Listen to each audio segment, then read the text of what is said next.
우리가 가을 특별 새벽 기도의 둘째 날을 맞이했습니다. 많은 성도들이 이렇게 새벽 피곤한 육체를 깨우셔서 나오시고 참 감사합니다. 제가 2014년 오면서 2005년이죠. 약 14년 동안 빠지지 않고 한 번도 빠지지 않고 했던 게 가을 특별 이 새벽 기도예요. 1년에 2번씩 꼭 했더랬습니다. 다른 프로그램을 하다가 안 하다가 이렇게 했습니다만은 이거 하나만큼은 한 번도 안 빠지고 꾸준하게 했더랬어요. 지난 주일에도 제가 말씀을 드렸습니다만 우리 교회를 끌고 나가는 두 개의 기둥이 있다면은 연초에 시작하는 우리 부흥회와 새벽 기도, 그리고 가을에 이 새벽 기도, 이게 우리 교회를 떠받들고 나가는 큰 기둥이다, 이런 생각을 지금도 변함없이 제가 하고 있는 것입니다. 오늘 새벽에 여러분들에게 짤막한 영상을 하나 보여드리려고 했는데 그거보다는 그냥 여러분들에게 간증으로 드리는 게 좋겠다라는 이런 생각을 했습니다. 에이트 빌로우라고 하는 3분짜리 영상이 있어요. 이거는 8마리의 개가 사냥개이죠. 전 남극에 가서 이 8마리의 사냥개만 거기에 떨어뜨려 놨습니다. 그런데 이 8마리의 사냥개들이 살아가는 과정을 그렸어요. 먹을 게 별로 없습니다. 사람의 손길도 이제는 닿지 않아 주인이 어떤 하여간 이유로 인해서 이 사냥개들을 거기에 남겨놓고 그리고 비행기를 타고 돌아왔습니다. 그런데 이 8마리의 이 사냥개들이 서로 협동하고 협력을 하면서 그 남극에서 살아남는 장면들을 영화로 만들었어요. 이게 실화를 바탕으로 만든 영화입니다. 에이트 빌로우 한번 좀 여러분들이 보면 좋을 것 같아요. 굉장히 감동적입니다.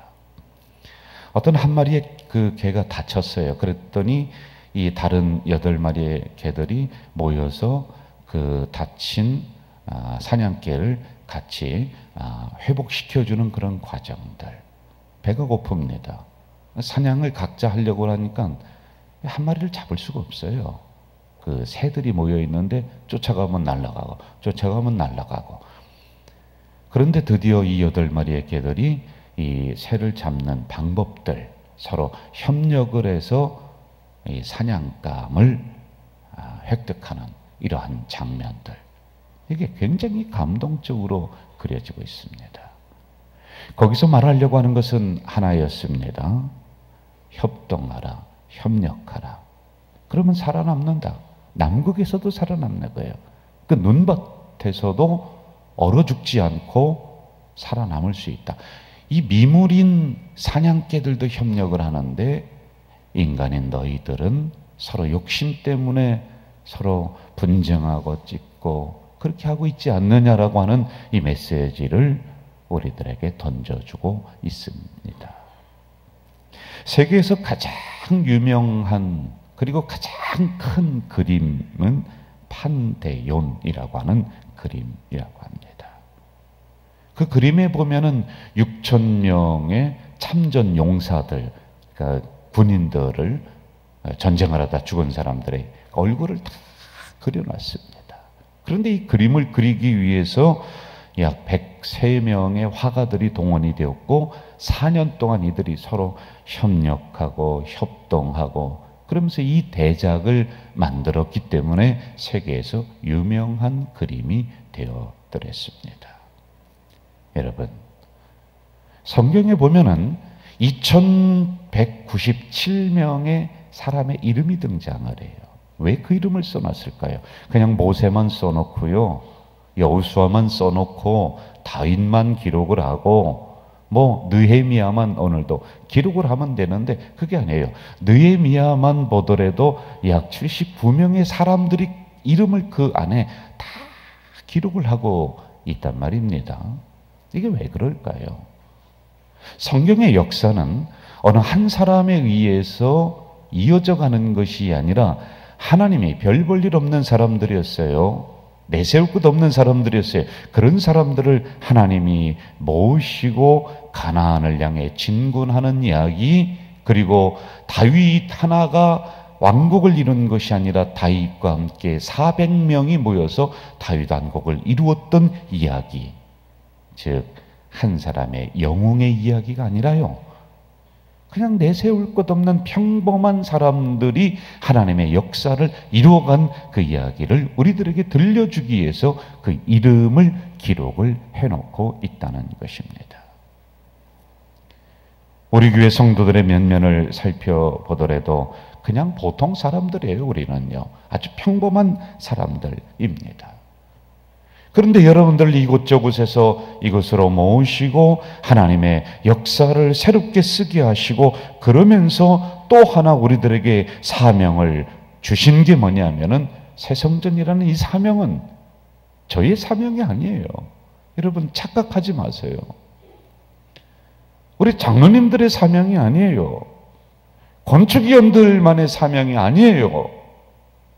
저 밑에 있는 영유아부 과이부터 그리고 노년에 이르는 어르신까지 우리가 공동으로 함께 이루어 가야 될 사명이란 말입니다. 그래서 여러분, 제가 기도원 가서 깊이 기도하다가 하나님이 주신 은혜가 무엇이냐면은 처음에는 이런 마음이었어요. 여기에 건축헌금에 동참하고 뭐 그런 분들의 이름만 그 밑에 묻어둘까, 그 생각을 하며 여러분들 머릿돌 행사 한번 했었잖아요. 그런데 그 다음에 아니다, 누구는 헌금으로 동참하지 못했지만 기도로 동참했고, 그래서 제 마음속에 하나님이 그런 음성을 주시는 거예요. 모든 동참한 성도들의 이름을 그 십자가 밑에, 성전 밑에 묻어두거라, 이 마음을 주는 거예요. 왜요? 우리 모두에게 준 사명이기 때문에 누구 하나의 이름이 드러나서는 안 된다는 것이지요. 여러분, 저는 우리 가자제일교회가 하나님 손안에 있음을 분명히 믿습니다.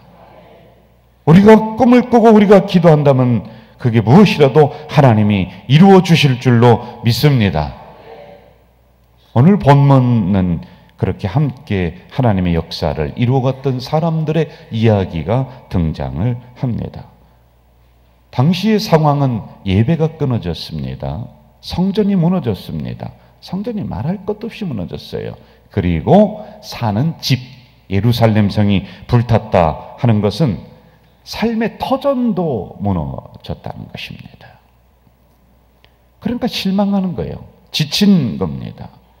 그런데 이런 상황 속에서 하나님은 느헤미야를 보내시고요, 그리고 느헤미야와 함께 그 성 안에 있는 모든 백성들을 지금 다 모으시는 겁니다. 모으시고 한 가지 사명을 줍니다. 먼저 하나님의 성을 건축하라, 내게 예루살렘 성을 건축하라 명하시고, 이 명령이에요. 그런데 여러분, 이게요 참 놀라운 게 느헤미야 하나가 받은 사명이 아니었어요. 처음에는 느헤미야에게 하나님이 이 명령을 주셨는데 이 명령은 곧 이어서 백성들 전체로 퍼져나가서 공동의 사명이 되었다라고 하는 것입니다. 여러분, 우리 교회에 왜 이 사명을 2년 전, 3년 전, 아니 4년, 5년 전에 우리 당회해 주시고 그리고 기도하게 하시고 왜 그럴까요? 왜 성전 건축하라? 왜 그러실까요? 어려워 죽겠는데요. 살기도 빠듯한데요. 직장 생활하기도 버거워 죽겠는데요. 왜 이 사명 주실까요? 이런저런 이유를 다 갖다 붙여도요 합당하지 않습니다. 단 하나, 오늘날의 시대도요 느헤미야 시대처럼 무너졌습니다. 예배 무너지고요, 다 무너졌어요.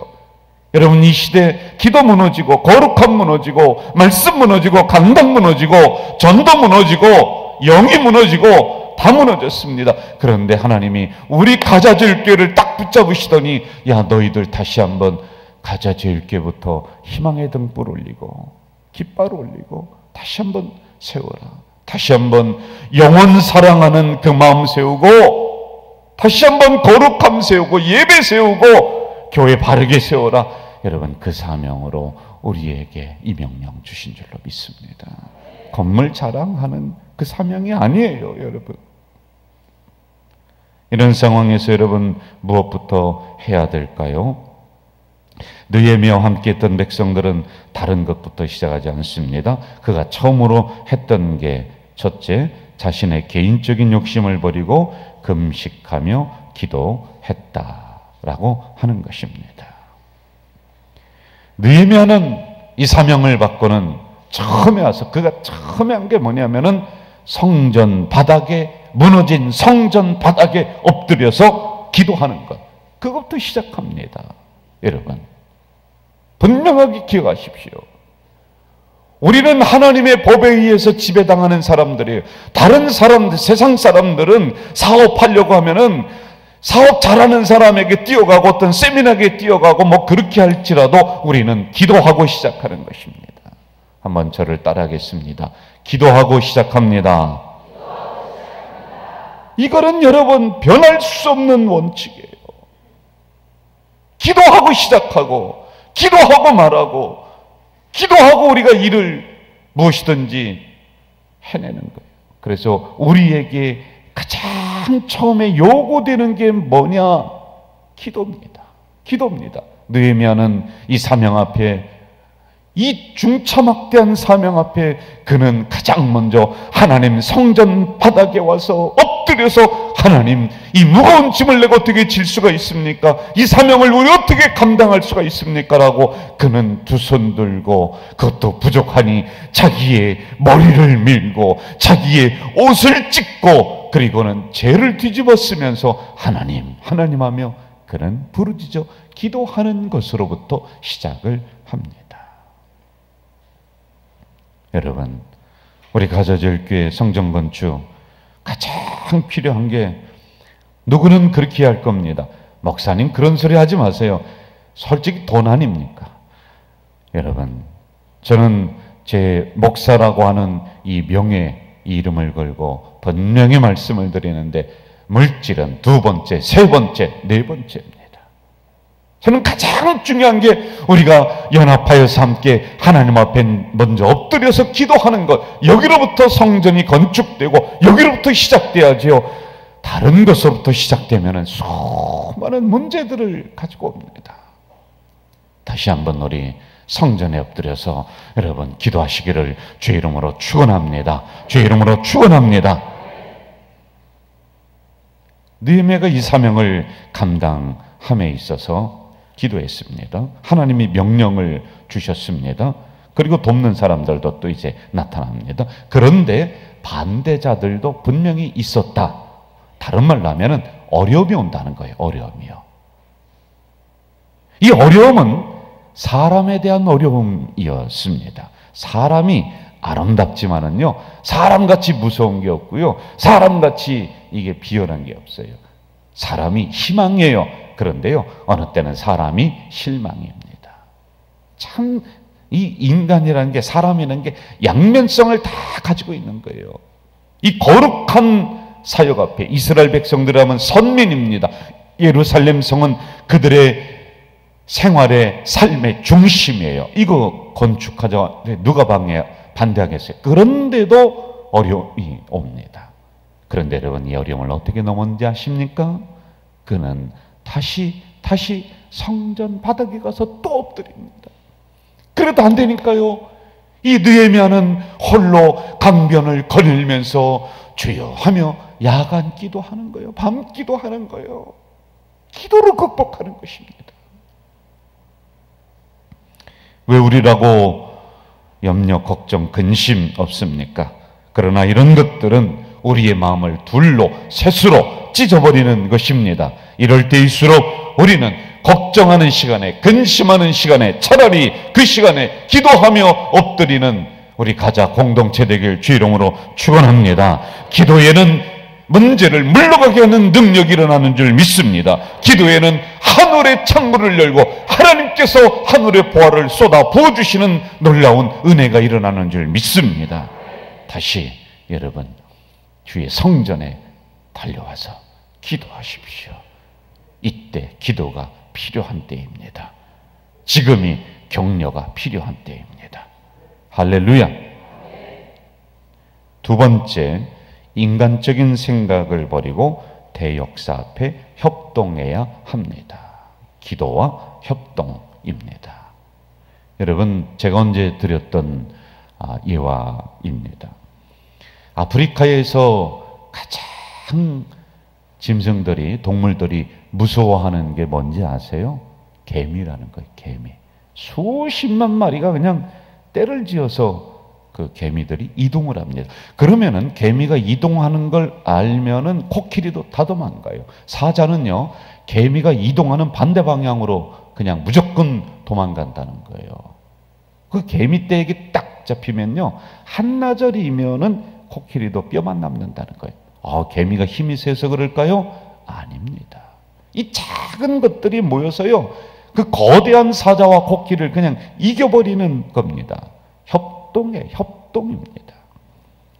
전도서 4장 12절, 한 사람이면은 패하겠거니와 두 사람이면은 맞설 수 있나니 세 겹줄은 쉽게 끊어지지 않느니라. 할렐루야. 느헤미야 3장 건축에 참여한 75명의 사람들 이름, 느헤미야 혼자 했다는 게 아니죠. 함께 했다는 것입니다. 제가 여러분 성경을 강해를 쭉 하다가 건너뛴 게 있어요. 새벽에. 뭐냐면은 민수기라고 하는 성경을 제가 이렇게 보면서 보니까요, 어느 지파는 몇 명이다, 누구는 몇 명이다, 몇 명, 이 숫자만 계속 나오는 거예요. 그래, 너무 힘들어서 제가 목사가 이건 빼놓자, 이건 내가 이거 안 되겠다 해서 내가 이걸 빼놨었어요. 그래, 건들질 않았어요. 강해를 안 했대요. 설교를요. 근데 지난번에 새벽 기도를 하는데 이 민수기 강해가 자꾸 마음에 와닿는 거예요.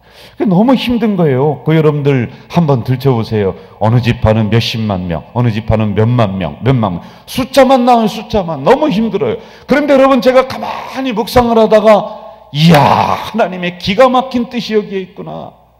하나님이 다윗 지파는 몇 명이다, 유다 지파는 몇 명이다, 하나도 빠짐없이 인원을 다 계수를 하세요. 여러분, 민수기는 뭐예요? 광야를 지나는 거예요. 어려움 지날 때 한 사람도 그 어려움 빠지지 말고 함께 무게지라는 거예요. 함께 그 어려움을 감당하라는 거예요. 그리고 그 누구도 빠짐없이 함께 가나안 땅에 들어가서 가나안의 축복의 열매를 먹으라고 하는 그 의미와 그 뜻이 그 안에 담겨 있더란 말이에요. 여러분, 느헤미야서에 등장하는 단어, 강조하는 단어, 많이 등장하는 게 뭐냐면 함께 일어났다, 함께 일어났다, 함께 했다는 것입니다. 여러분, 저는 잘난 것 없는 목사입니다. 그러나 저는 아주 단순하게 이거는 믿습니다. 우리는 이미 믿음으로 하나가 된 가족 공동체임을 저는 분명히 믿습니다. 우리는 기도로 하나가 된 것을 믿습니다. 우리는 함께 이 어려움을 극복할 것을 믿습니다. 함께 하는 거예요. 함께. 같이 해봅시다. 함께 합시다. 한 번 더 합시다. 함께 합시다. 한 사람도 빠짐없이 협동하며 이 대역사를 이루라 우리에게 명령해 주시는 것입니다. 지금까지 우리 같이 해왔습니다. 그 누구도 빠져서는 안 돼요. 함께 기도하는 것이고요, 함께 이 새성전의 역사를 우리가 무거운 짐을 짊어지고 나가는 것이고요, 함께 복받는 것입니다. 한번 저를 따라 봅시다. 우리는 가족 공동체입니다. 할렐루야. 이러한 백성들에게 하나님은 느헤미야 12장 43절에 봤더니 예배를 회복시켜 주시고 성전을 다시 일으켜 세워주시고 백성들에게 다시 기쁨을 허락해 주시는 장면이 나옵니다. 결론입니다. 이제 여러분, 기도가 더 필요한 이때입니다. 어려움이 와도 엎드려서 기도합시다. 한 번 더 기도합시다. 그리고 우리의 마음을 더 모읍시다. 그리고 서로 협력하면서 이 어려운 기간을 협동하며 우리가 무거운 짐을 지고 걸어갈 때 하나님은 능히 새성전의 역사를 이루어 주실 줄 믿습니다. 그리고 우리 모든 가자 공동체에게 하나님이 가나안의 축복을 허락해 주실 줄 믿습니다. 할렐루야.